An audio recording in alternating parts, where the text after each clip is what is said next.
30일 동안 감사한 마음을 담아서 이제 추수감사 예배를 드리고 있습니다. 그래서 이 날은 우리가 맺은 그런 결실들 그리고 주님께 받은 것들을 기억하면서 한 해간 추수한 것들에 대해서 감사를 올리는 그러한 예배이고 그래서 우리가 이 예배를 통해서 내가 가지고 있는 그 모든 것들이 하나님께서 허락하셨던 그 은혜들이다라는 것을 이제 기억하기를 원합니다. 그런데 하나님께서 우리를 향한 뜻은 오늘 말씀과 같이 기뻐하는 것, 그리고 기도하는 것, 그리고 감사한 것, 이 세 가지를 주님께서는 우리를 향해서 원하시는 것입니다. 이 세 가지가 되면 우리의 신앙생활의 기초가 튼튼히 되는 것입니다. 그래서 16절 항상 기뻐해라. 그리고 17절에 쉬지 말고 기도해라. 그리고 18절 범사에 감사해라. 이 세 가지만 지키면 우리의 신앙은 굉장히 단단해지고 우리의 삶도 무너질 일이 없습니다. 근데 우리가 우리의 자신을 돌이켜보면 사실은 이 세 가지가 간단하지만 좀 쉽지 않다는 생각을 또 할 수 있을 것입니다. 항상 이제 기뻐하는 것.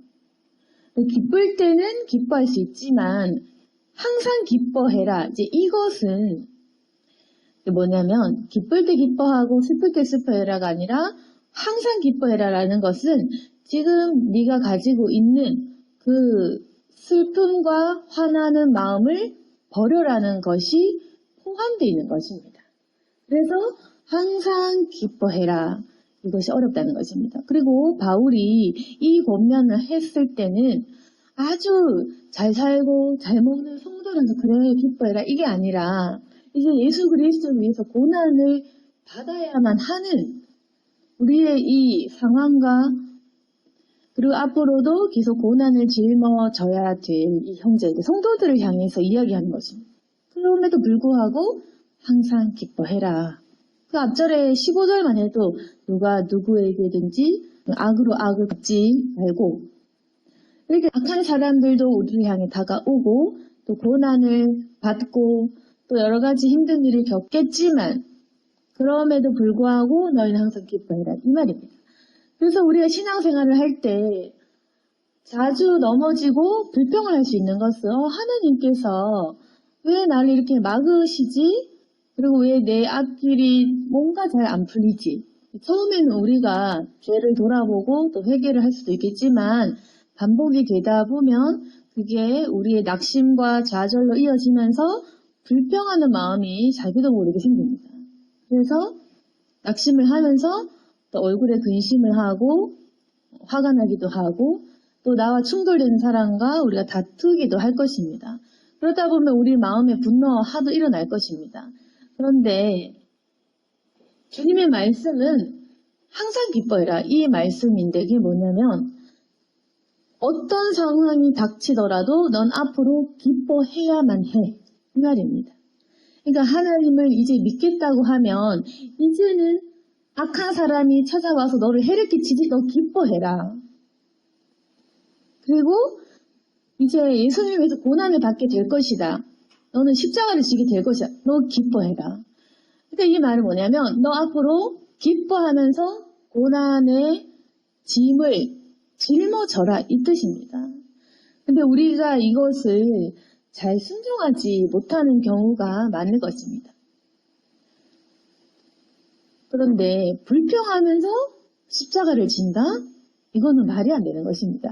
우리가 만약에 사도 바울이 옥에 갇히고 그리고 뭐 배에 또 파선하는 일을 겪고 하여튼 돌로 이렇게 맞고 죽을 고비를 넘겼는데 그럴 때마다 만약에 사도 바울이 불평을 했다면 하나님 정말 화가 나는군요 했다면 왜 옥에 갇히게 하나요? 왜 제가 또 이렇게 복음 전하다가 왜 제가 고통을 당해야 되죠? 왜 제가 이 땅에 갔다 또 저 땅에 가야 되죠? 왜 제가 순교해야 되죠? 이 자체가 사실은 말이 안 되겠죠. 사도 바울이 대단했던 것은 기쁨으로 순종을 했던 것입니다. 그리고 하나님께서 원하시는 것도 기쁘게 자신의 길을 따르는 것입니다. 그래서 이 제자들이 만약에 교회를 짓고 세우고 복음을 전하고 하면서 만약에 우리같이 이렇게 불평을 했다면 그 자체가 이미 맞지 않고 말이 안 되고 또 우리도 은혜 받을 만한 그런 사람들은 아닐 것입니다. 근데 성경에 기록된 것들을 봤을 때 순종하는 그 모습, 그것을 보이신 분은 어쨌건 바로 예수 그리스도, 그분이 가장 순종의 본을 보이신 분이신데 그분이 언제 우리를 십자가 지시면서 불평을 하셨습니까? 예수님께서 십자가를 지시면서 통곡의 그런 어떤 소리, 하나님이시여 어찌하여 나를 버리시나이까? 이렇게 말씀을 하셨지만 뭐 후회된다라든지 왜 내가 이렇게 겪어야 되나요? 라든지 그리고 죄 없이 끌려가셨을 때 묵묵히 가셨다고 하셨지 언제 그렇게 이제 불평을 하셨냐 말입니까? 그렇지 않았습니다. 그래서 예수님과 그 제자들은 분명하게 이 고난을 묵묵히 따랐던 것입니다. 그리고 그것이야말로 바로 십자가의 길이고 그것이 고난의 길입니다. 그래서 사도 바울은 이런 너희들의 그 영적인 태도, 하나님을 향한, 교회를 향한 너희의 태도는 바로 이렇게 항상 기쁜 태도여야 한다. 이것이 너무 당연한 말입니다, 사실은. 그래서 십자가를 지기로 결단을 하면 당연히 그 결단 자체가 이미 자기가 마음을 먹었기 때문에 그리고 내가 순종을 했기 때문에 당연히 기쁘게 그 짐을 지는 것입니다. 근데 우리가 아이를 낳을 때도 내가 원해서, 내가 좋아서 내가 내 애를 낳았는데 내가 키우면서 내가 불평하면 안 되는 것입니다. 당연히 기쁨으로 키워야겠죠. 자기가 낳아놓고 자식 키우는 게 어렵다, 힘들다 이렇게 불평을 해서는 안 된다는 것입니다. 그래서 우리의 태도가 항상 기뻐해야지 어떤 그런 고난 속에 있다고 넘어지고 하나님을 불평하고 이런 모습은 아직도 우리가 순종을 안 하고 있는 상태다. 우리가 이것을 깨달아야 됩니다. 그래서 이제까지는 우리가 하나님 왜 제 마음은 우울한가요? 왜 저는 불행한가요? 왜 이 슬픔이 끊어지지 않나? 이거는 하나님의 탓이 아니라 내 탓이라는 것입니다. 내가 아직 거듭나지 못했기 때문에 그리고 내가 아직 덜 깎였기 때문에 그리고 내가 아직도 주님의 십자가를 질 마음이 없기 때문에 아직도 우리가 창조주 하나님께서 우리를 향하신 그 뜻을 아직도 못 깨닫고 인성이 아직도 우리가 덜 고쳐졌기 때문에 그런 것입니다. 그래서 이 항상 기뻐하는 태도는 하나님께서 우리에게 허락하신 모든 것들을 순종할 때 그리고 그분의 섭리 가운데에 우리가 엎드릴 때 가능한 것입니다. 이 기뻐함은 모든 것을 하나님 인정합니다. 하나님의 주권을 정말 저는 받아들입니다. 할 때 이것이 가능한 것입니다. 그래서 우리가 어떻게 생각하면 기뻐하고는 싶은데 잘 안 됩니다. 그게 어떻게 되나요? 내 상황을 겪어보면 이게 되겠어요? 이제 이렇게 말할 수도 있겠죠. 그런데 그렇게 우리의 감정을 뛰어넘을 수 있는 그리고 내 상황 가운데에서도 남이 하지 못하는 내 감정의 어떤 컨트롤 그리고 내가 내 인격을 뛰어넘을 수 있는 그러니까 한마디로 내가 할 수 없는 것들을 할 수 있게 하는 것이 바로 성령의 역할입니다. 하나님께서 우리에게 하시는 일들이 바로 그런 겁니다. 네가 할 수 없는 것을 하게 해주겠다. 그겁니다. 그렇기 때문에 이제 나 스스로 기뻐할 수 없는 것, 나 스스로 내 마음을 극복할 수 없는 문제, 내 불행을 내가 스스로 감당이 잘 안 될 때 그때 바로 기도가 필요한 것이고 그렇기 때문에 성령께서 우리 안에서 능력을 주시는 것입니다. 그러면 그 17절 말씀 쉬지 말고 기도해라. 그러니까 이것이 붙겠죠. 항상 기뻐해라 그 끝이 아니라 항상 기뻐해. 그리고 너 쉬지 말고 기도해라. 그래서 이게 붙는 겁니다. 기뻐하고 그리고 쉬지 않고 기도해야지. 기도하면 우리가 좀 나아도지지만 기도를 쉬면 또 넘어지면 당연한 것입니다. 그래서 기도가 우리 영적인 호흡과 같아서 호흡을 하면 이제 살고 호흡이 끊기면 내가 죽고 우리 육신이 그런 것처럼 영적인 이 호흡을 하면 영적으로 살아나서 좀 기쁘고 영적인 호흡, 이 기도를 끊으면 내 영이 죽어버리는 것입니다. 그래서 우리에게 슬픔이 찾아오는 것입니다. 그래서 내 안에 계신 성령께서 그분의 그 역할을 하시도록 우리는 계속 마음을 오픈을 해서 그분을 초청하는 겁니다. 나를 도와주십시오. 내 속에 역사하십시오. 내가 받아들입니다. 내가 순종합니다. 제가 주님의 그 섭리 속에 거하고 받아들입니다. 이렇게 가만히 있어서 마음만 열면 되는 겁니다. 그게 기도입니다. 그러면 하나님께서 내가 할 수 없었던 그 마음의 문제를 해결하십니다. 그 마음의 문제가 뭐냐? 도저히 이해가 안 되던 게 이해가 되고 용서가 절대 안 되던 게 용서가 되어지고 슬플 수밖에 없었던 게 받아들여지는 것. 그래서 나를 향하신 하나님의 그 계획 중에는 고난도 있고 채찍질도 있고 참 나를 힘들게 하는 것도 있는데 그것조차도 감사합니다. 그렇게 바뀌어지는 거예요. 이게 바로 인격의 성숙입니다.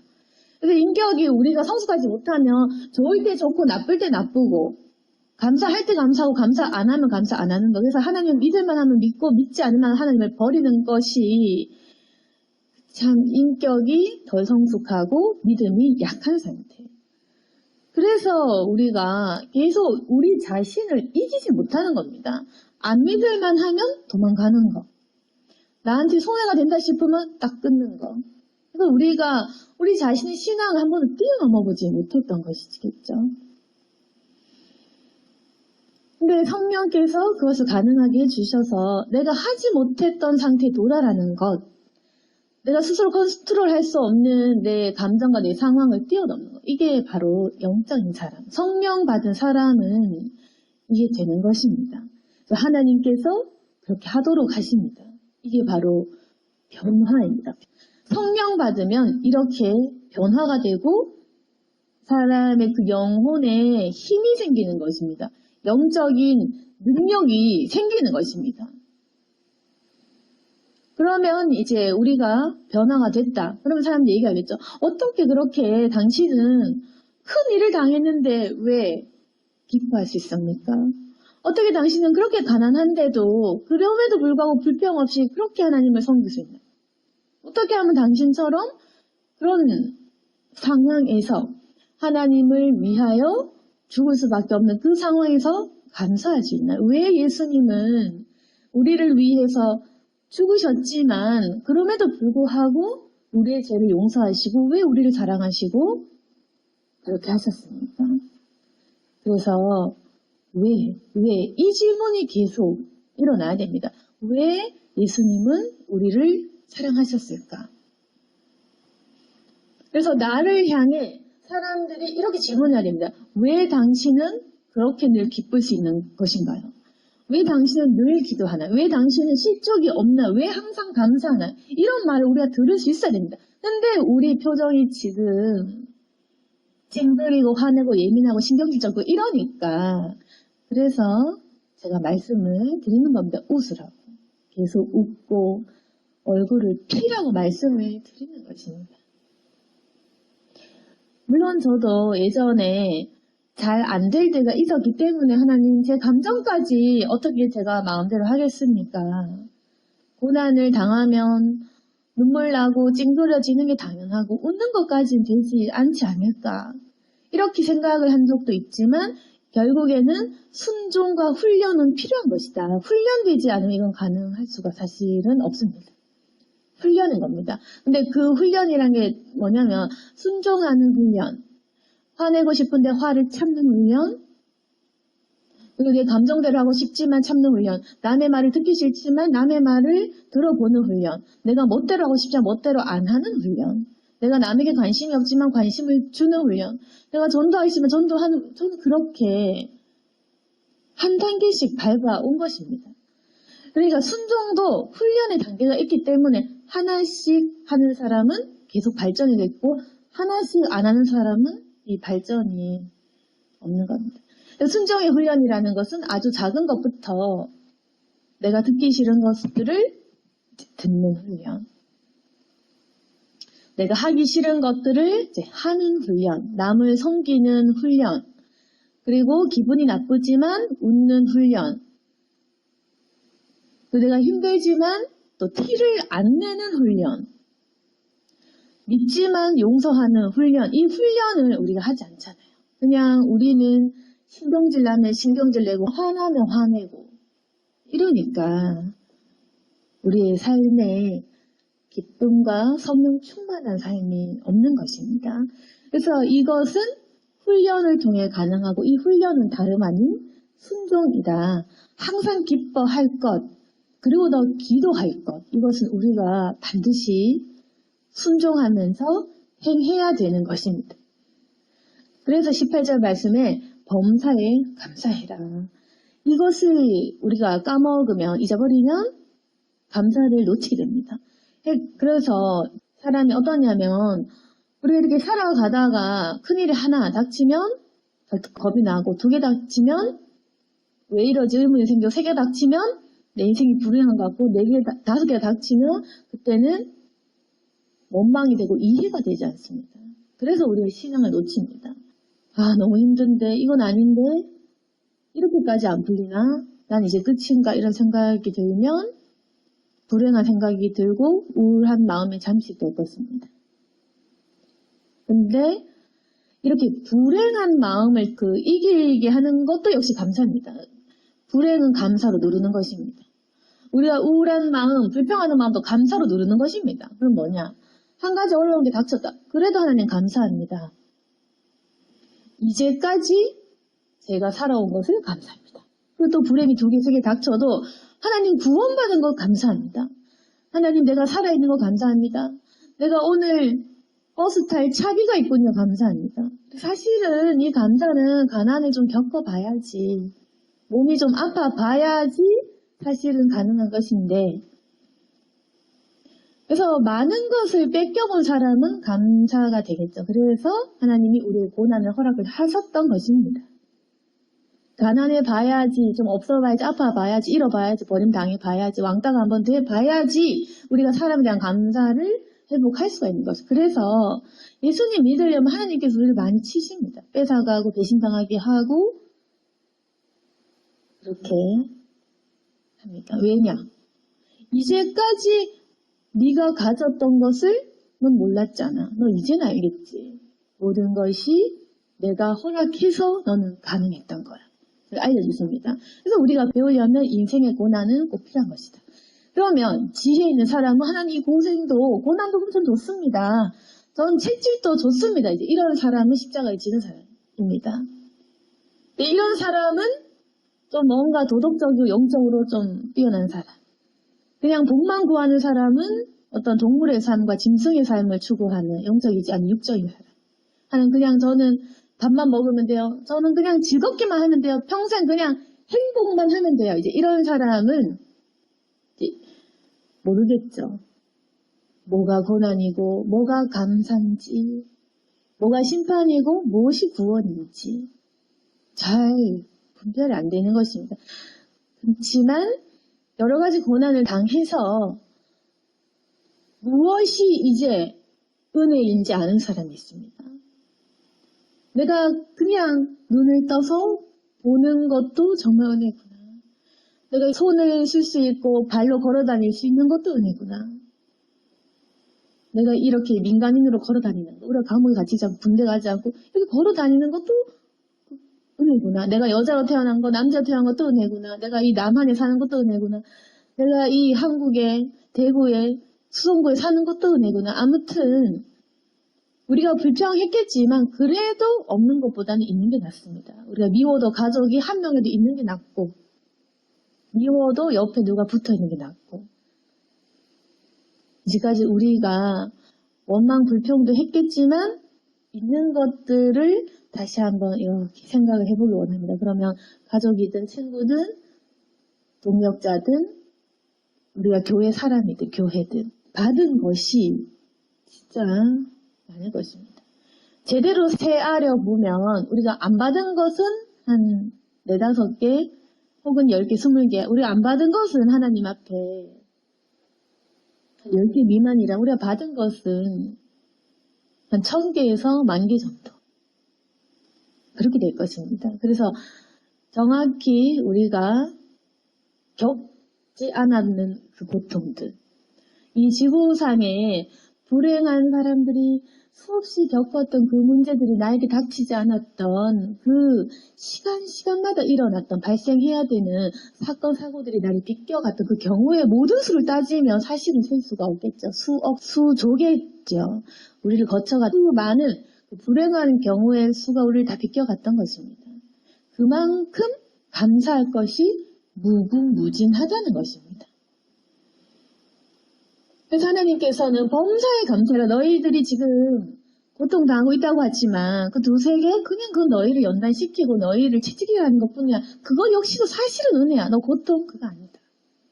고통이라고 생각하지만 사실은 그것 역시도 너를 향한 계획이고 그것도 네가 나중에 감사하고 행복하면 그거 알아야지. 그래서 저는 예전에 겪었던 고난도 굉장히 감사로 바뀌게 됐습니다. 그래서 우리도 그렇게 지금도 우리는 겪어야 될 일들이 있고 앞으로도 겪을 일이 있을 것입니다. 그런데 우리가 지금 범사에 감사하며 행복하게 살 수가 있습니다. 지금 만약에 감사하지 못한다면 우리가 힘든데요. 이제 좀 무너지고 지친데요. 이렇게 하면 결국에는 내 영혼이 슬프고 지치고 마치 내가 불행한 것 같고 열등감도 생기고 시기 질투도 있고 이렇게 되는 것입니다.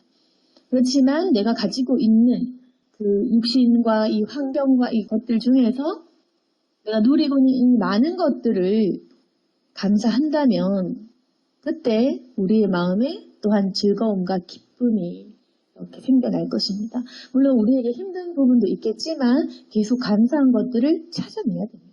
하나님께서도 이렇게 많이 감사하고 이렇게 기뻐하는 사람을 보고 왜 복을 안 주시겠습니까? 더 주시겠죠.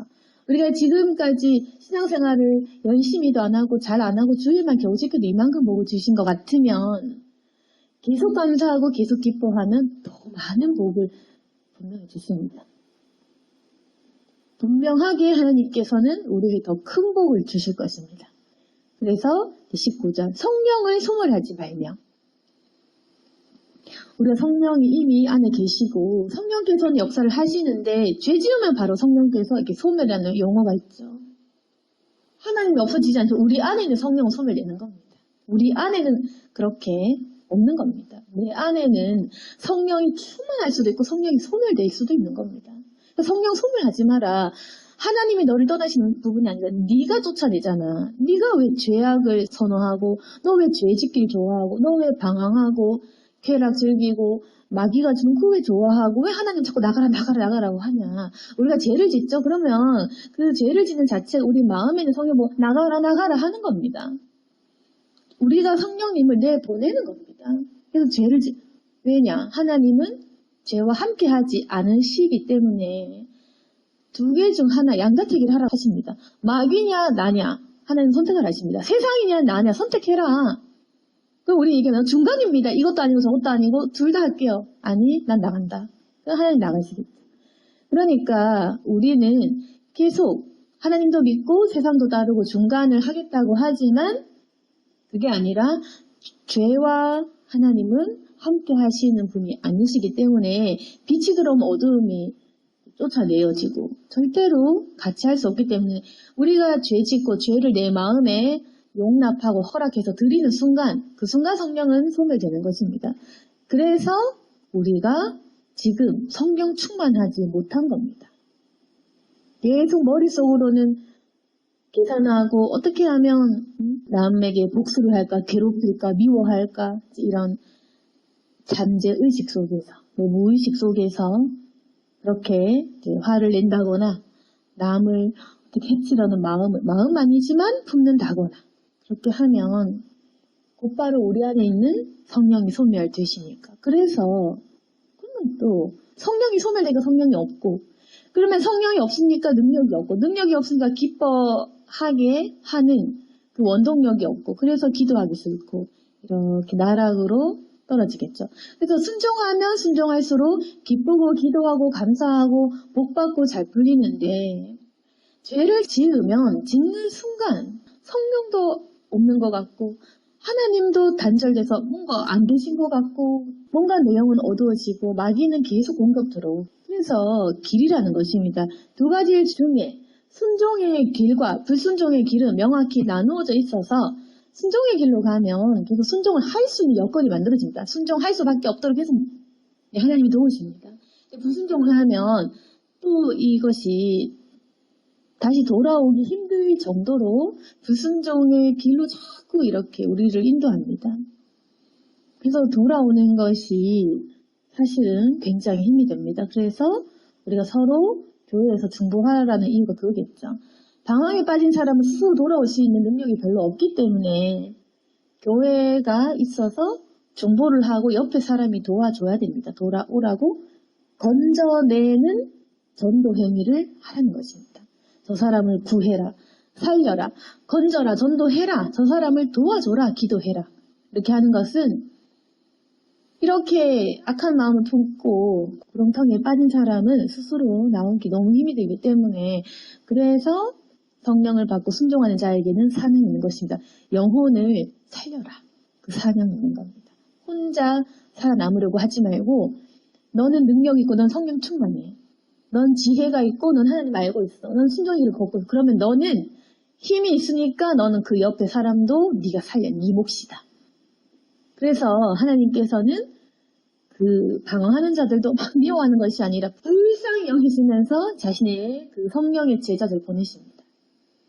제자를 보내고 계속 보내셔서 건져라고 이렇게 해서 불쌍한 자신의 그 잃어버린 양들을 찾게 하십니다. 근데 지금 문제가 그 양을 찾는 사람이 필요한데 그 사람이 너무 없다는 것이겠죠.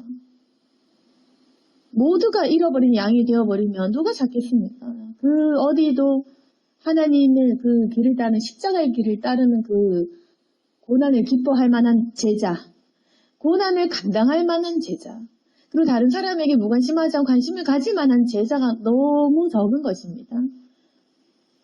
그래서 이제 전도할 수 있고 사람을 도울 수 있는 사람은 한 명 정도라면 악한 사람, 불행한 사람은 1000명, 10,000명이니까 이게 감당이 잘 안 되겠죠.